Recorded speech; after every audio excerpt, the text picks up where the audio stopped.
Албанската полиција поднесе кривична пријава против градоначалникот на Пустец Едмон Темелко, затоа што општината незаконски им доделила по 400 денари на 10 македонски сиромашни семејства.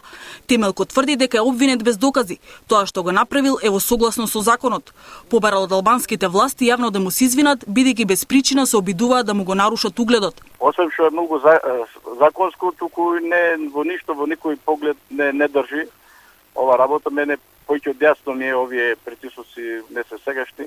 Одавна се вршат врз мене, ама не очекував да паднат на такво ниско ниво и очекувам деновите да најдат храброст, барем да излезат, барем да не се извинат и да повлечат ова кривична пријава.